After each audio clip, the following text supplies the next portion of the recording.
salve, galerinha linda, maravilhosa, misteriosa do YouTube, tudo bem com vocês? Eu sou Bruna Oliveira, sejam todos muito bem-vindos ao canal Mistérios do Tempo. Hoje nós vamos trazer para vocês uma história medieval e possivelmente bastante sobrenatural também, lá da Alemanha. Vamos falar sobre os mistérios que rondam o castelo de Eltz, ou também conhecido como Burg Eltz. Eu espero que vocês gostem do vídeo de hoje. Ele é cercado também de muitas lendas, não quer dizer que tudo isso também seja 100% verdadeiro, principalmente na parte que envolve a personagem principal dessa história, que é a Condessa Agnes, mas muitos pesquisadores garantem que ela realmente existiu e que o destino dela não foi nada bom e que por causa disso o espírito dela ainda está preso de alguma forma dentro do castelo e que o seu algoz ainda está sob um cavalo do lado de fora tentando conseguir o perdão dela. Gente, é uma história muito, mas muito interessante mesmo.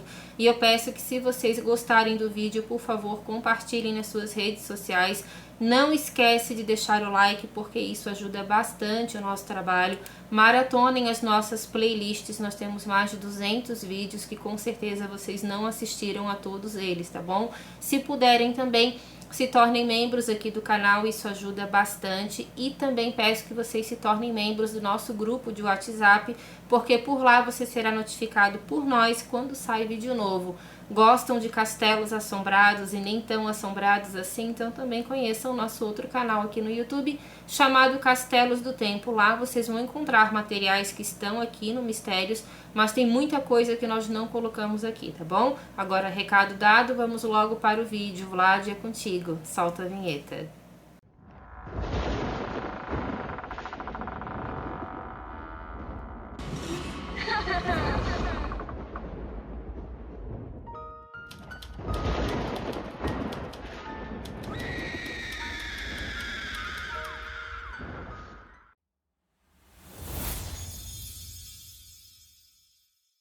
O Castelo Eltz, ou Burg Eltz, é considerado o mais intacto e tradicional de todos os castelos da Alemanha, e olha que nós estamos falando de um país que possui cerca de 20 mil castelos catalogados. Sua localização isolada e seu dramático design medieval são de tirar o fôlego, e isso alimenta ainda mais as questões sobrenaturais que daqui a pouquinho eu já vou contar para vocês.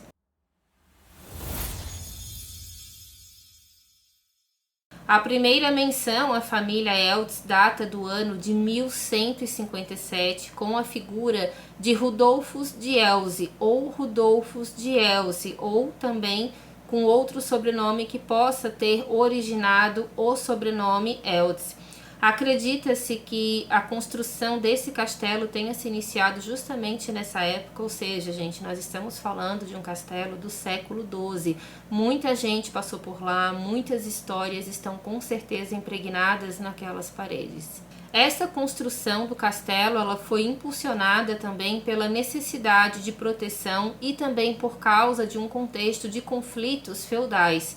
A primeira divisão tribal dos senhores de Eltz ocorreu antes do ano de 1268, sob os irmãos Elias, Wilhelm e Theodoric. Eles dividiram o castelo e as suas propriedades entre suas 3 famílias, tá? Então os Eltz, eles eram separados, eu acredito que ainda são, por 3 clãs. São os Eltz do Leão de Ouro, também chamado de Kempenick, Eltz do Leão de Prata, conhecidos também como Rubenach, e os Eltz dos Chifres de Búfalo, também conhecidos como Rodendorf.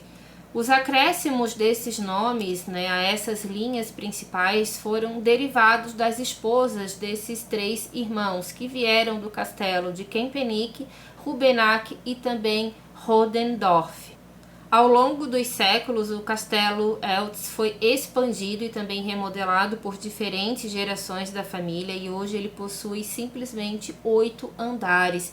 Essa construção, gente, gradual, resultou em uma arquitetura que combina elementos românicos, góticos e também renascentistas, ou seja, ele foi construído a princípio como uma grande mansão, só que com o tempo, então, essa família foi crescendo, os irmãos foram se casando, foram formando clãs diferentes, mas ao mesmo tempo da mesma família, e com isso o castelo foi sendo aumentado, ou seja, era como se uma casa tivesse sempre em construção para que outros familiares também pudessem morar lá.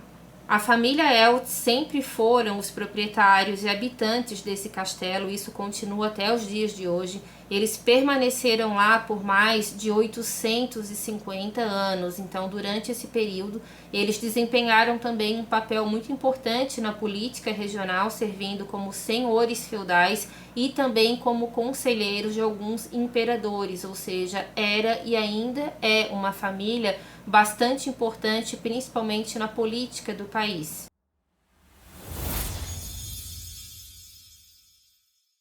É importante, gente, que vocês conheçam também a história do lugar antes da gente chegar na parte sobrenatural, porque tudo que aconteceu no passado com certeza pode dizer muito a respeito do que acontece hoje no presente, claro que no quesito espiritual.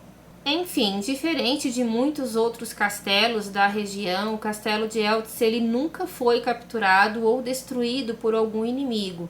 Essa façanha, ela se deve em parte também à sua localização estratégica em um vale profundo, né? Ele foi construído em cima de uma rocha com uma altura de cerca de 70 metros e ele é cercado também por densas florestas, e isso dificultava bastante também os ataques, fora os soldados que sempre também ficavam fazendo a guarda desse local. O castelo também se beneficiou da astúcia da família Eltz, que durante a Guerra dos 30 Anos, por exemplo, habilmente removeu o nome do castelo dos registros franceses, salvando ele de uma possível destruição.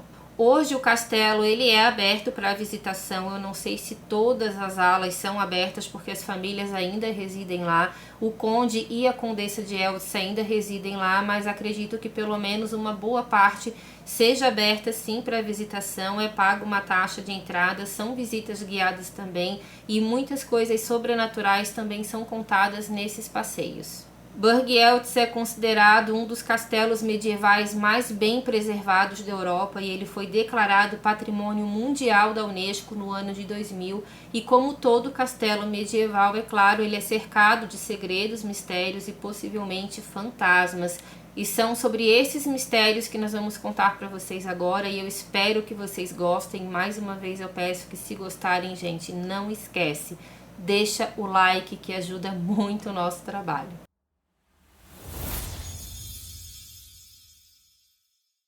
A história da Agnes Eltz, ela também é muito associada a uma lenda, porque não há um registro, pelo menos eu não encontrei, um registro exato de quem ela tenha sido filha. Algumas fontes falam que ela foi filha do 15º Conde de Eltz, mas pesquisando algumas informações a respeito desse homem não bate.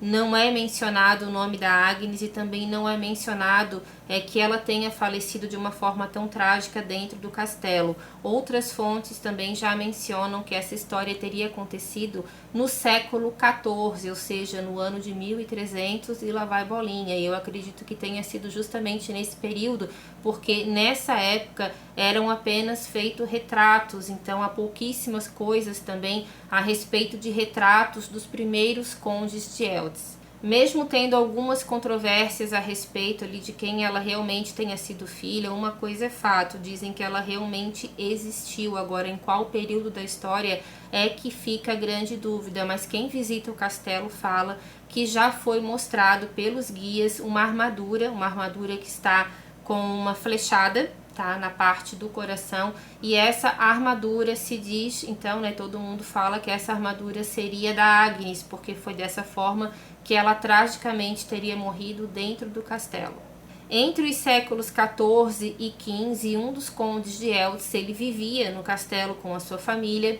Ele tinha vários filhos homens e dentre vários filhos homens apenas uma era uma menina. E essa menina ela foi criada junto com os irmãos e diferente do que a mãe queria que ela fosse uma verdadeira dama, na verdade ela não era. Ela era uma menina criada por irmãos, né, todos eles homens que tinham treinamento de guerra e ela também gostava de participar de tudo isso. disso, não tinha o sonho de ser uma dona de casa, não tinha o sonho de se casar, ela queria estar em um campo de batalha e isso incomodava bastante a família dela. Só que uma coisa é fato, nós estamos falando de um período muito antigo, de famílias com muito dinheiro e que já combinavam o casamento dos filhos praticamente ainda no berço, e isso não foi diferente com a Agnes. Algumas fontes também mencionam que o nome dela seria Inês. Enfim, assim que a Agnes nasceu, o pai dela, o conde de Eltz, ele prometeu essa bebê ainda em casamento, né, ao cavaleiro Junker de Braunschweig. Claro que nessa época ele também era bem pequeno, mas a história conta que ele tinha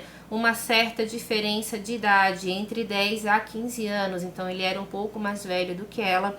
Ela sempre conviveu com ele desde pequena, as famílias eram muito unidas, só que quando esse homem chamado Junker de Braunschweig, ele cresceu, ele se tornou também um cavaleiro, ele era um líder também de tropas, mas ele não era uma pessoa nada gentil, extremamente ciumento também da Agnes, não gostava quando ela recebia elogios e também não gostava de saber que ela queria era ser treinada para um campo de batalha. Ela nunca demonstrou nenhum interesse por ele.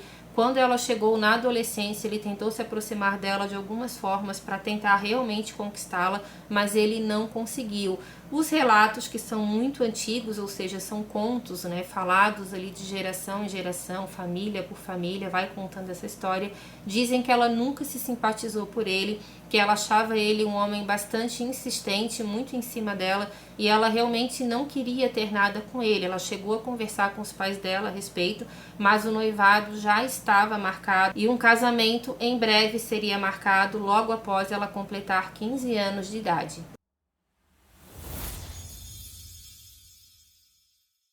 Quando a Agnes completou 15 anos de idade, foi feita uma grande festa. A família do cavaleiro então foi convidado, né, porque ali seria realmente formalizado o noivado e também seria mencionado a data de um possível casamento. A Agnes, ela foi pega de surpresa, ela não gostou nem um pouco da ideia. Ele convidou ela para dançar, ela simplesmente se negou. Ali então contam-se duas histórias. Uma delas é que ela teria empurrado esse homem porque ele tentou pressioná-la contra ele e ela não gostava disso. Ela é descrita também como uma jovem de temperamento bastante forte, ela não gostava nada desse homem, tinha verdadeira repulsa por ele, pelos atos dele também. Ele era considerado uma pessoa de difícil trato, também bastante duro no tato com ela. Então ele queria conquistá-la, mas ele também não tinha muito jeito para aquilo. Ele era um soldado, ele era descrito como uma pessoa bastante rude, mas é difícil da gente falar a respeito do comportamento, da personalidade de uma pessoa que já faleceu há séculos atrás. Mas isso são histórias que persistem ao tempo. A outra história conta que ele tentou forçar, dar um beijo nela, no momento em que ele tirou ela para dançar, e que no momento em que ele fez isso, ela teria dado um tapa no rosto dele. Eu acredito mais nessa segunda versão, porque uma grande briga se formou ali entre os irmãos da Agnes e também a família do Junker, né, que era o cavaleiro prometido a ela. Ele simplesmente ficou muito envergonhado, jurou vingança, se recolheu da festa, disse que o noivado estava terminado, mas que tudo aquilo não ficaria daquela forma e que ele teria sua vingança. A família da Agnes ficou muito preocupada, eles praticamente ficaram trancados dentro do castelo alguns meses, porque eles acreditavam realmente que o Junker iria providenciar a sua vingança. Só que como o tempo foi passando, ele também simplesmente parecia estar com os ânimos bem mais acalmados, a família deu uma relaxada e foi aí que eles cometeram um grande erro. Em uma certa ocasião, a família da Agnes resolveu sair para uma caçada, mas algumas histórias contam que ela não foi porque ela não estava se sentindo muito bem. Então ela ficou, entre aspas, né, sozinha dentro do castelo, mas é claro que cercada das suas criadas e também de vários guardas. Só que o Junker, ele providenciou um grande exército, ele atacou o castelo e simplesmente invadiu, e dizem que ele ficou gritando de dentro do portão para Agnes sair e ir embora com ele. Ele queria praticamente sequestrá-la, digamos assim, e se ela fizesse o que ele estava mandando, ele não entraria no castelo e não teria outras atitudes, né, mais duras também com as suas criadas. Mas ela disse que não, que ela não aceitava a proposta dele, que ela jamais teria alguma coisa com ele, nenhum contato íntimo ali seria feito. O que aconteceu? Eles invadiram então o castelo. A Agnes pegou uma das armaduras dos irmãos dela, vestiu essa armadura, usou um elmo também que tapava o rosto dela, pegou um escudo e também uma espada. Algumas histórias contam que, na verdade, ela teria usado um pequeno machado, que era a arma que ela tinha mais habilidade, porque ela foi bastante treinada também, mesmo contra a vontade do pai, mas ela foi treinada pelos irmãos mais velhos, então ela sabia lutar muito bem. E o que aconteceu? Muitas pessoas perderam a vida nesse ataque, muitos soldados também morreram ali mesmo dentro do castelo, muitas criadas também tiveram esse tipo de destino, e a Agnes lutou bravamente até que simplesmente ela encontrou o Junker, só que ela estava usando o elmo, então ele não a reconheceu. Como ele viu que ela iria atacá-lo, ele simplesmente pegou uma flecha e acertou diretamente no peito dela. Quando ela caiu, ele quis saber quem era aquele cavaleiro que tinha derrubado tantos dos seus soldados, porque ela era muito boa naquilo que ela fazia. E quando ele retirou o elmo, ele teve uma grande surpresa, era justamente a sua amada. A história conta que ele simplesmente petrificou quando ele viu ela caída no chão, que ele ficou sem nenhuma reação e foi aí que ele foi pego. Dizem que ele também perdeu a vida ali dentro do castelo, porque os soldados que sobraram, que faziam a defesa dela, não perdoaram esse ato dele e terminou a vida dele ali dentro mesmo. Outras histórias já mencionam que, na verdade, ele teria fugido, nunca mais teria aparecido e que ninguém sabe o destino que esse homem teve. Mas uma coisa é fato, o remorso dele com certeza assombra ele até os dias de hoje, e isso é a opinião também de muitos médiuns que visitam o lugar, que falam que aquele cavaleiro que é visto rondando o castelo durante a noite é o espírito atormentado do Junker.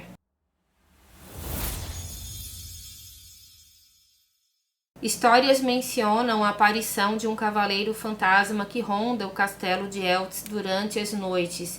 Quem o viu diz que ele é uma figura apreensiva e bastante ansiosa. O cavalo dele dizem que fica batendo as patas querendo entrar dentro do castelo, mas por algum motivo ele não pode. Dizem que é alguma espécie de maldição que o Junker Braunsberg precisa viver como punição pelo que ele fez. Outras histórias já contam que, na verdade, ele não consegue entrar por causa do próprio remorso, porque se ele entrar, uma repetição de cena, né, do momento em que a Agnes perde a vida pelas mãos dele, com certeza vai ser vivida, que ele sabe disso e que ele não quer que isso aconteça. Então dizem que ele grita do lado de fora pedindo para que ela o perdoe, e nesse exato momento quem é mais sensitivo, fica até arrepiada, gente. Quem é mais sensitivo, mais sensível, na verdade, olha pela janela e vê uma jovem olhando fixamente para esse cavaleiro. Muitos funcionários do Castelo Eltz garantem que o espírito da Agnes também está lá dentro e que, ao contrário do cavaleiro, ela não consegue sair. Ou seja, ele não consegue entrar, ela não consegue sair, e o perdão não é dado por algum motivo, ou porque ela não quer, ou porque eles não conseguem se encontrar. Mas várias pessoas falam esse mesmo tipo de relato.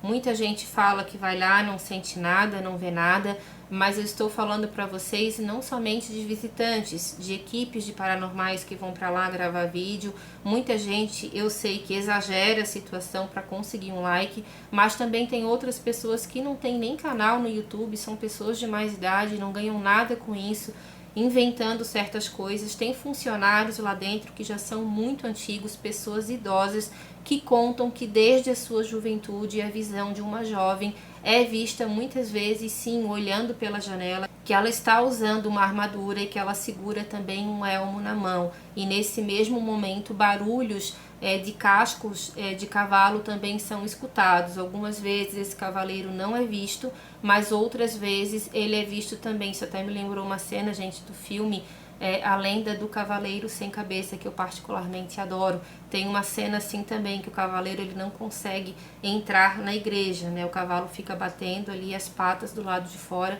e ele não consegue entrar. Uma cena bem interessante, não tem nada a ver com a nossa história, só porque eu achei essa descrição muito parecida também com o que aconteceu no filme. Trabalhadores noturnos do Castelo Eltz falam que muitas vezes eles não se atrevem a olhar para essas visões, tamanho o medo de saberem que elas realmente estão lá. Então tem alguns funcionários que não conseguiram ficar. Isso é mencionado por funcionários mais antigos que falam que tem muita gente que vai para lá, que diz que não acredita, que não tem medo, mas não demora muito tempo e pede para sair do castelo porque escutaram, ouviram coisas estranhas acontecerem por lá, tanto do lado de dentro quanto do lado de fora.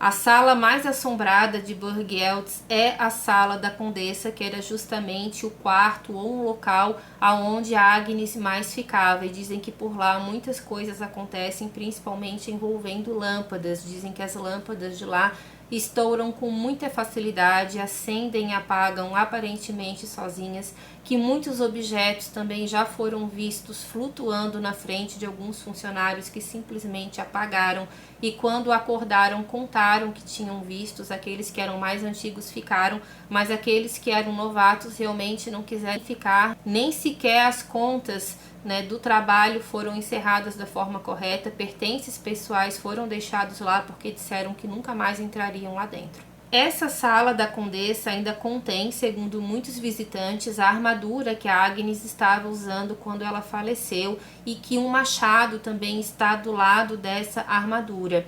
Eu consegui separar algumas fotos para vocês que estão na internet, fotos de várias armaduras, mas nenhuma delas está escrito que é a armadura da Agnes, então eu não sei se é alguma daquelas ali, porque dá pra ver que tem algumas que são muito antigas mesmo, tem outras que são um pouco mais novas, mas uma coisa é fato, todas elas foram usadas pelos soldados que trabalhavam nesse lugar. Uma coisa também que é bastante mencionada pelos trabalhadores do Castelo de Eltz é a respeito das portas, porque eles têm uma função, principalmente os mordomos. Eles têm que fazer uma vistoria depois dos outros empregados terem confirmado que estava tudo certo, mas mesmo assim eles vão supervisionar, porque é o trabalho deles. E vocês imaginam a quantidade de portas que existem nesse castelo, gente, é um lugar muito grande mesmo. Então dizem que quando eles vão verificar essas portas, a maioria delas estão abertas, escancaradas, e os funcionários garantem que não, que eles fecharam as portas, mas quem é mais antigo por lá garante que na verdade quem costuma fazer esse tipo de travessura seria então o espírito da Agnes, que mesmo tendo sofrido o que ela sofreu, ainda guarda um certo senso de humor após a morte. Então é uma história também que é muito associada à lenda, mas há quem garanta que de lenda essa história não tem absolutamente nada, tá bom? Essa foi a nossa história de hoje, gente. Eu espero que vocês tenham gostado. Deixa aqui pra mim no comentário o que vocês acharam disso tudo. É um local realmente maravilhoso. A Alemanha possui castelos simplesmente incríveis. A arquitetura dá pra ver que é bem diferente da arquitetura dos castelos ingleses, mas eu achei um local simplesmente apaixonante. Aquela neblina que tem naquele lugar realmente leva a nossa imaginação nas alturas, tá bom? Peço novamente a ajuda de vocês para maratonarem as nossas playlists, para se inscreverem também. Também peço a ajuda de vocês para que vocês se inscrevam também no nosso outro canal, Castelos do Tempo, e se possível, gente, se tornem membros aqui do canal também. Toda ajuda é válida. Se não puder se tornar membro, não tem problema. Maratonem os vídeos, compartilhem com seus amigos que gostam desse tipo de assunto, porque aqui o sobrenatural é levado muito a sério por nós, tá bom? Um beijo grande, até o próximo vídeo. Fiquem com Deus, amamos muito vocês. Tchau, tchau.